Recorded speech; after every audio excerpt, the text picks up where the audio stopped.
It's time for the Douglas Coleman Show. Mr. Smooth and Savvy is joined by guests from all walks of life, from the entertainment industry to authors to political and social commentators, the famous and not so famous, the controversial and the light and fluffy. We have it all. Now, here's Douglas Coleman.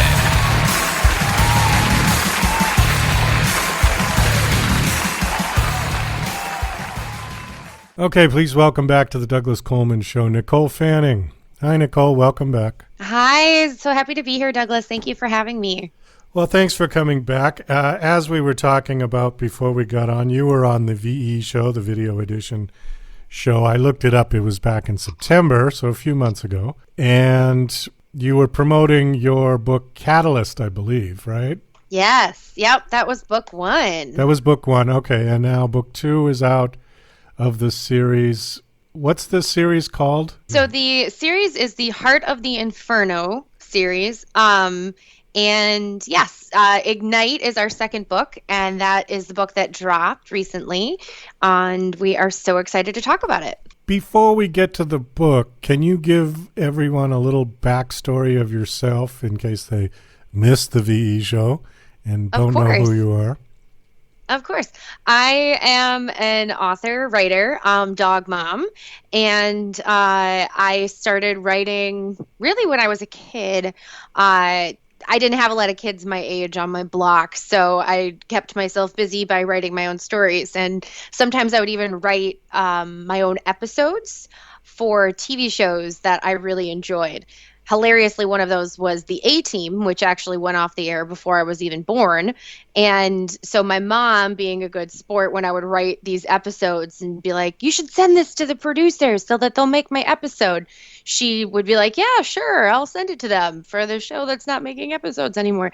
And so she just kind of nurtured that writing love, and it's kind of always stayed that way. So it stayed with me through high school and college, and really it just started putting some of those ideas that I had into actual tangible works when the pandemic happened. And, we were all kind of forced to stay at home and forced to find things to do. It was like either start knitting or start writing. I'm curious about something. What did your mom actually do with your script for the A-Team? She has them all in a tub somewhere. I think she's convinced that if I ever do become a famous author, she will be able to auction them off to the highest bidder of all of my terrible. I was a little kid who was in love with Face on the A-Team, so that was my guy. So most of my episodes involved, like him falling in love. Like every episode, he just like fell in love with a new person. So they were really, really bad. But yeah. Oh, but that's sweet. That's so sweet of your mom to do that. I know. Yeah. She was like, okay, well, at least you're, not doing anything dangerous. You're sitting here writing these stories. And it was kind of funny when I hit middle school, I had a friend who was like just the same. She had this wild imagination, and she also lived in a neighborhood with no kids. And unfortunately, we didn't live in the same neighborhood with no kids. So what we would do is we would go home on the weekends and we would actually write like a chapter of whatever like our work in progress was. And we would go in on Monday and we would exchange chapters. So it became kind of like our own little soap opera that we were building. And I have some of those too, and they are really, really interesting. But even still, the same kind of concepts are just there. This kind of thriller romance type thing. I'm not really like full-on romance, and I'm not full-on thriller, but I love a good combination of the two. So, well, what is your Heart of the Inferno series? What genre would that fall into? So I would say that it is a mafia romance thriller. Mafia. Okay. Yep. So it's a mafia romance thriller, and it follows the story of Jackson Pace, who is our underworld mafia lord who runs the city of Chicago, and his paramour who comes into the situation, Natalie Tyler. And she is a nurse, and she lives in Miami, but she is visiting Chicago for her cousin's wedding that's actually being held in one of Jackson's hotels. So on top of being a mafia lord and a billionaire, he's also a hotelier. So he owns a lot of hotel chains around the world, and one of them happens to be this luxury hotel in Chicago that Natalie is staying at for the wedding. And really, when she arrives, she's got her own stuff going on. Her ex-fiance that cheated on her is the best man in her cousin's wedding, and he's very connected to her family. So that's very uncomfortable for her. And she shows up and immediately kind of thwarts this kidnapping attempt of Jackson's daughter. And because she does that, it kind of puts her immediately in Jackson's path. And Jackson, being this, underworld mafia guy who is a widower and is kind of closed off to romance and love, is just immediately suspicious of someone like Natalie, who just did him this incredible, a favor that you can never repay in like saving the life of your daughter.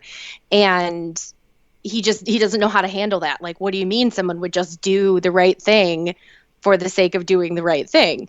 And so it's a really interesting dynamic because he's kind of closed himself off emotionally, and she's kind of stifled herself emotionally because, her ex-fiance is very connected to her family, but she didn't have the heart to tell them what he did. So her family's kind of pressuring her to get back together with this guy that, she knows what he did and he knows what he did, and he won't admit to what he did. And she needs to step into her own and kind of grow past that, the same as like Jackson needs to, move past the loss of his ex and, kind of start over. And so they both become this catalyst in each other's lives for, completely different reasons, but it's just like this amazing yin and yang quality. Okay. So that's book one. And, Ignite is the continuation of that story. And, at the end of Catalyst, we kind of see Jackson and Natalie, they definitely have this connection and this chemistry, but some things kind of happen at the end of book one that, Natalie obviously has a life back in Miami. She's got a little one-eyed rescue pug named Cyclops, and she's got, her nursing career, and she has to go back to Miami. And Jackson is kind of, on that precipice of like, do I jump? Do I follow her? Or do I just let her go? But we know he doesn't let her go. That's not his choice. He's decided she's his lady, and so he goes after her. And a lot of, fun, exciting things happen in Ignite. I personally feel like Ignite is my favorite book. I know authors, they're kind of like kids. You're not supposed to have a favorite, but I have a favorite. And I would say that Ignite is my favorite. Well, good. All right. Well, let's not give too much of it away. We want people to buy the book after all. So the mafia concept, is this like the Italian mafia, or is this just a generic mafia? So this is actually, the way I have my mafia set up is it's a Greek mafia, and it's a generational mafia thing. So Jackson actually is what is known as the Don Supreme.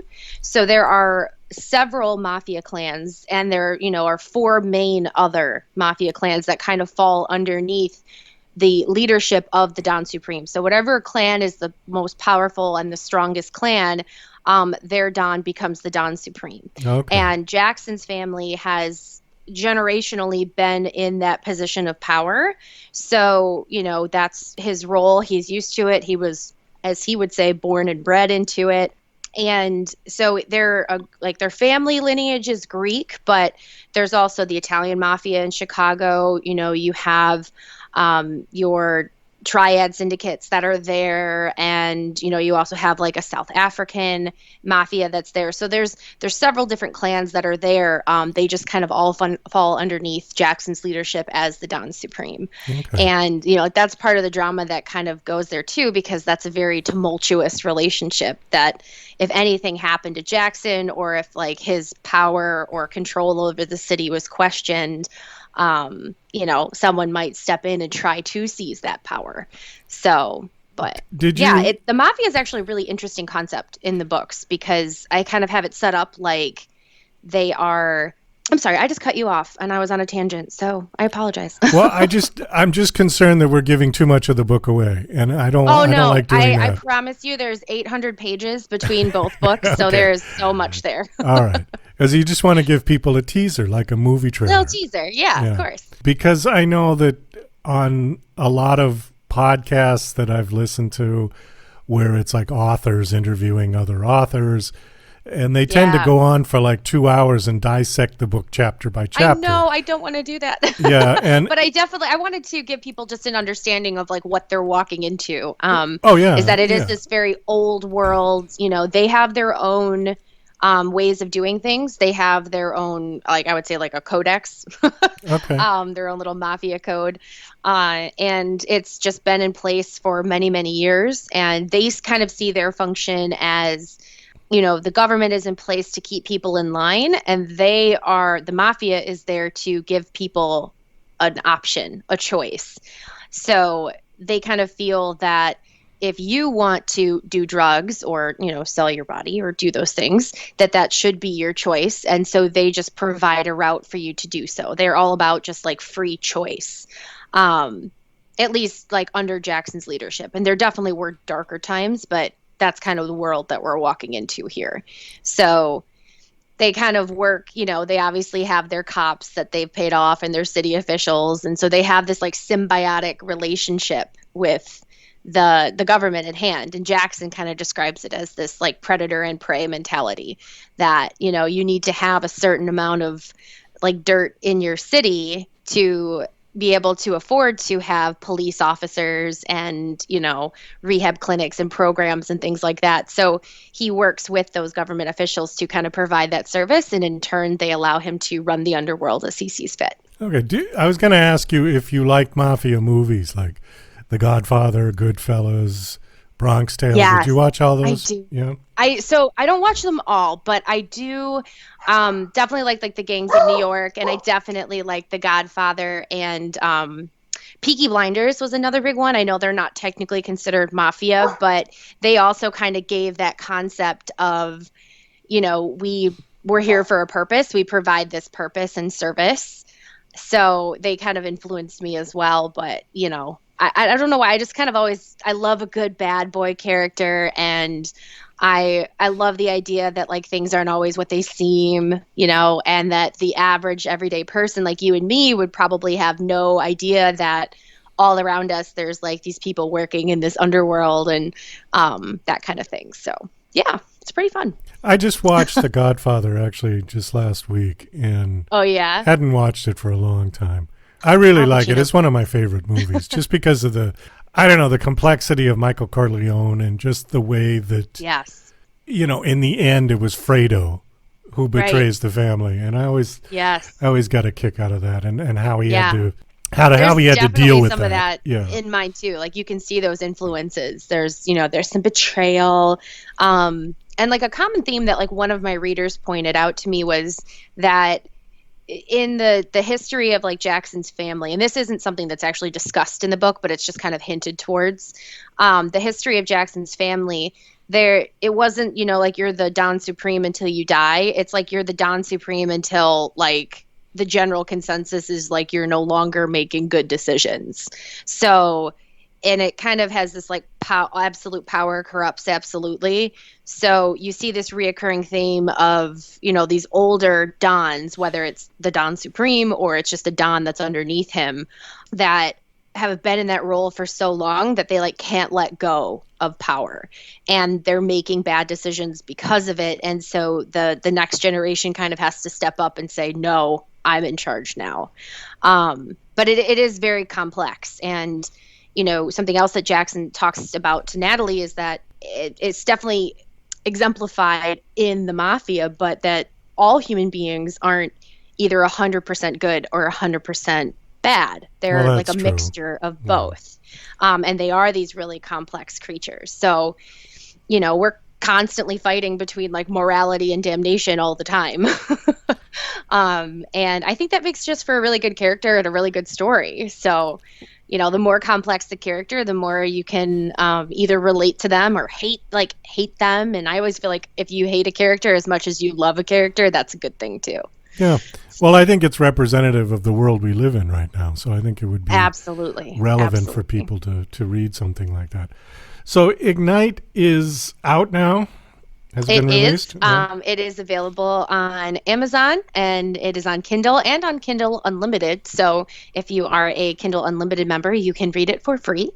But it is out now, and again, like side point, it's my favorite book of the two. That's good. I think that's encouraging for people to go get it.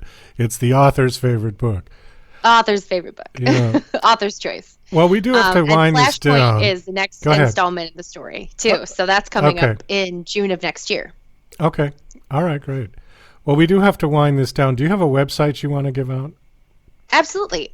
So my website is inherownwords.com.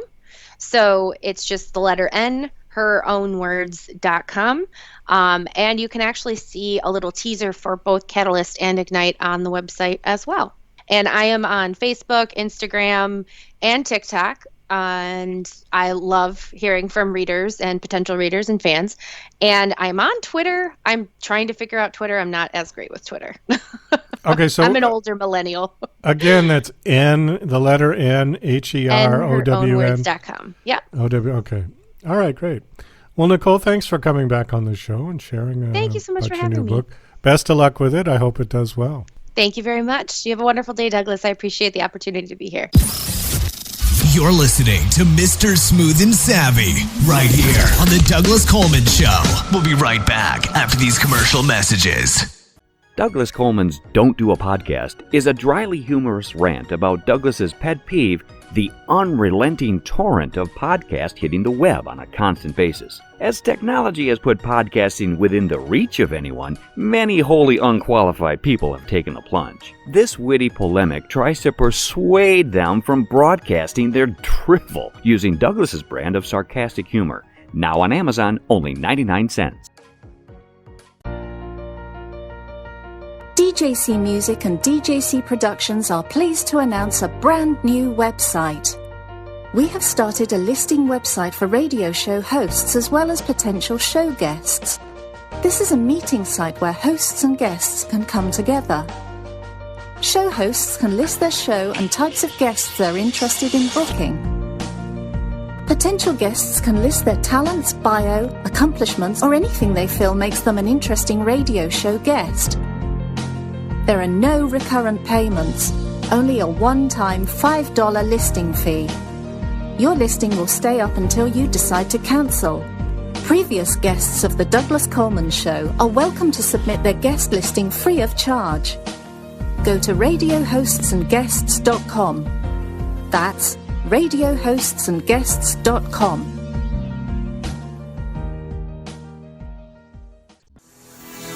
Hi, this is John Morgan, production supervisor for DJC Productions.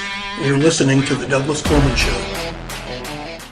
Okay, please welcome to The Douglas Coleman Show, Declan Finn. Hello, Declan. How are you? I'm good, thanks. And yourself? Doing fine, thank you. Thank you for coming on the show. I appreciate it. Of course. So you're an author based in New York City. Your new book is called White Ops, which we're going to be promoting on the show. How many books have you written now to date? I've written 35, I believe. Only 28 or so have been published. That's a lot of books, though. That is a... I've been writing since I was 16, and that was over 20 years now. Okay. What got you started writing? Well, I didn't know at the time, but I basically started by writing fan fiction. And when the story spiraled into 4 or 5, 6 volumes, I realized that 1, 90% of it was my own content and world building. 2, I had done all of that in 12 to 15 months. I pretty much figured out that, yes, this is the thing for me. And when I mentioned that, yes, I wrote these volumes, I should point out that I had made a misjudgment because I'm writing books and I'm figuring every book is 350 pages long, maybe 420 pages long. I didn't realize that a page in normal book writing terms, is both double-spaced with 1-inch margins. I had the default settings. I used single-space pages, and I was writing full 8.5 by 11 pages. So I didn't even know how many standard pages I wound up writing. I probably wound up doing somewhere north of 1 million words within the 15-month period. So, but by that point, I had typical, what I now know are typical writer's symptoms by the time I was done. For example, needing a notebook by your bedside so I could write down ideas so the ideas would leave me alone and I could get to sleep. Things like that. Are you self-published or are you traditionally published? All of the above. All of the above, okay. Yes, I originally started doing self-publishing because I had an agent at one point, but after 3 years of basically going through a revolving door of acquisitions agents, because I had picked a perfect time to enter the publishing industry. And by perfect, I mean absolutely disastrous. Simon & Schuster was laying off 10,000 people a month. The book industry had apparently expanded fairly rapidly beyond its ability to sustain itself, and my agent was able to query a different acquisition agent at one publisher, I believe it was Doubleday, every month for 3 years, because they were just going through them like they were disposable. And after 3 years of that, I figured, okay, I'm the hamster on the treadmill at this point. I'm the hamster on the treadmill at this point, or the Ferris wheel, or what have you. It's either time to self-publish or time to give up. So I decided to go into self-publishing. And funny enough, going through self-publishing, I wound up with several publishers saying, "Hi, this is fun. Can I have this?" It's like, okay, fine. Twist my arm to just pay me money. So they found you as a self-published author and offered you to publish your work? Yep. Well, that's good. And there's even one series of mine, a collection of vampire novels, that was originally published by a publisher. The publisher started going downhill before it went bankrupt. I got out in time. So it went from a publisher to self-published back to a publisher. Okay. What is the basic genre of your books? Are they all consistent, or are you writing in all kinds of multiple genres? Oh, I will write anything that isn't nailed down.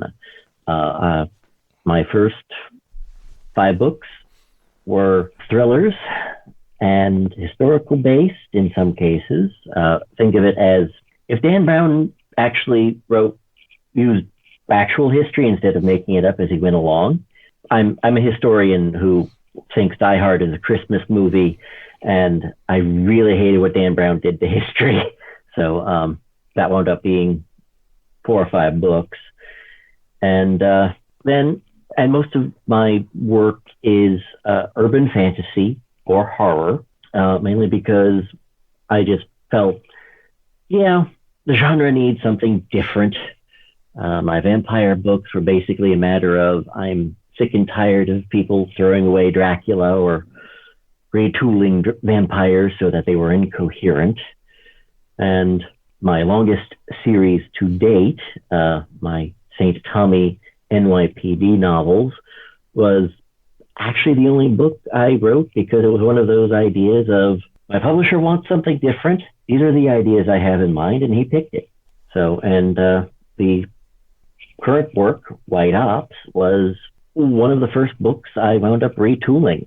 I've been retooling it for 20 years, but apparently it's good. So, when you say retooling, what do you mean by that? I mean rewriting. Rewriting, okay. Rewriting. Most authors who are any good will usually admit that, yes, they will do a lot of rewriting. I'm sure that James Patterson doesn't do any rewriting, but then again, I'm not sure he writes his books to start with. Sorry, it's a pet peeve. But yeah, I've been rewriting White Ops on again and off again for 20 years, usually hitting the entire thing with a brick, when metaphorically. I'm not hitting my electronics with a brick yet. It is tempting some days, but that's mostly because of social media. And yeah, I've been rewriting it on again, off again for 20 years. And the thing with me is I will write something, put it aside for 6 months and work on something different. And by the time I come back, everything I have down on the page, I'm reading and going, you know what? This isn't written like I have it in my head. So rewrites happen. You mentioned something about a pet peeve, and are you referring to ghostwriters? Oh, I'm referring to a lot of things, such as overhyped books, turning ghostwriters into your slave labor force. I've heard some fairly negative things about what Patterson does to his writers, or does with his writers. Okay. Well, because I have a real pet peeve about ghostwriting generally. And my rationale is that, to me, putting your name on someone else's work is plagiarism. Whether you've paid them for it or not is irrelevant. You can't have someone else write your thesis for your doctoral and put your name on it and submit it. That's plagiarism, and you would be kicked out of school for that. The same thing applies to music. I can write a song and give it to somebody else to sing it, but if I have someone sing the song and put my name on it, you have entered into Milli Vanilli territory. But it's perfectly acceptable for people to hire somebody to write something for them and put their name on it as the author. And I just always found that odd. Oh, yes. Well, there is a Hollywood thing where if somebody suggests an idea and somebody else writes the script, screenplay, what have you, both people wind up with their name on the scripts. Now, for all I know, and nobody will really confirm this that I can find, is for all I know, James Patterson suggests an idea, like, I don't know, Cajun Secret Service agent gets kicked out of his job and has to go back home, which is a book I think called Cajun Justice. And for all I know, he suggests basic premise and somebody else writes the book. Now, most of the co-authors I know, I'm not sure. Are you familiar with Baen Books? With what? David Baen Books. They're a publisher. They mostly do science fiction. No, I don't know them. In their case, when they do co-authors, they will have one co-author write an outline from anywhere from 10,000 to 20,000 word outlines and have somebody else write up the actual story, which, okay, a lot of people are doing the work on both ends. That's fine. One person's coming up with the basic story beats, the other person is executing it. It's a fair division of labor. I will grant them that. Yeah.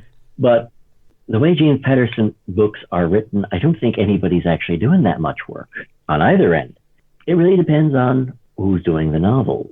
The early Andrew, when he was teamed up with Andrew Gross, I believe his name was, the books were all perfectly fine. They were well written. They were tense. Then Andrew Gross wound up got his own writing career, and James Patterson has gone through a series of second stringers ever since. Well, it's very strange because I think part of the charm or the success of an author should be people falling in love with that author's writing style, their fingerprint, the way that they use words. Similar story with Stephen King when he tried to put out a couple of books under a pen name, and he got basically called out because people said, oh, that's Stephen King.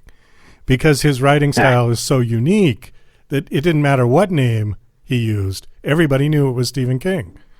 So to me, that's the mark of a great author.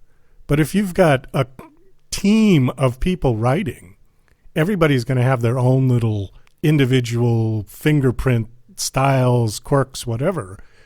And I don't know. It just, at that point, I agree with you. It's like James Patterson is no longer an author. He's a corporation. Yeah. Yeah. And I would agree with that. Okay, so anyways, I'm just going to shift gears here because we're kind of running down on time. Give us a synopsis of White Ops, your latest book. White Ops is a science fiction military space opera, and the premise follows a series of, let's call them Knights Templar in space, where the book opens with a massive interstellar invasion of a alien species that seems to have a lot of high technology. They don't have really good tactics, but the technology more than makes up for it. And our heroes realize that, if these guys didn't develop this technology, somebody handed them this technology. And historically, when somebody hands someone else a series of high-tech weapons and tells them, go wreak havoc, the weapons they give out are not advanced technology to them. So whatever is coming is bigger, meaner, and more powerful than what we just took out. And the first book, White Ops, follows a select team that is doing its darndest to prepare for the upcoming threat. And, it's called White Ops as opposed to Black Ops. Black Ops, right. Okay. Yes. In this case, White Ops is, yes, we are doing good things for the good of people across the galaxy. We just can't tell anybody about it because we don't want the bad guys to know that we're onto them. Because if everybody knows that, yes, this is coming, they're going to hit us hard, they're going to hit us fast, and we're not going to be prepped for it. Have you shopped any of your work around for movie rights? Or are you interested in doing that? Given the price points involved in writing screenplays and just walking away, it is a temptation. I will grant you that. On the other hand, looking at the history of book adaptations to film makes me nervous.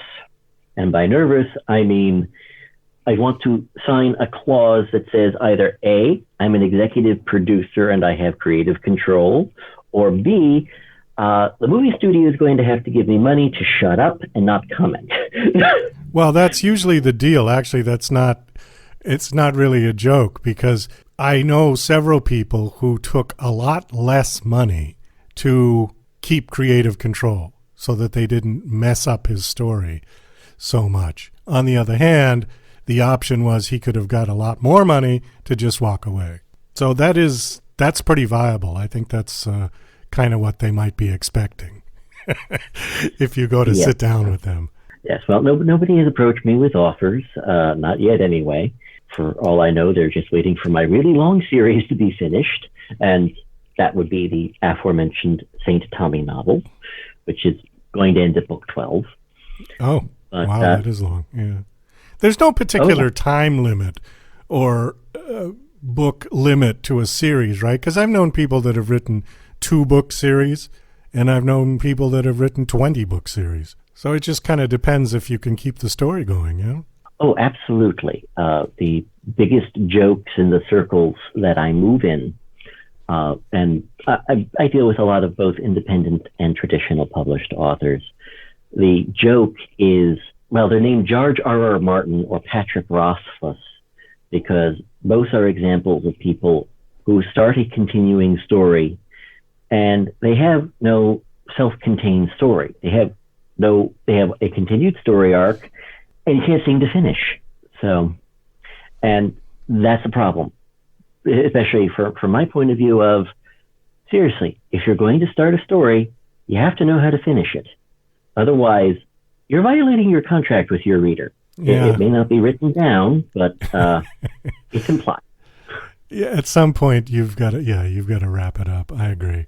And on that note, we have to wrap up this interview because we are out of time. Do you have a website that you want to give out? Oh, absolutely. I can be found at declanfinn.com.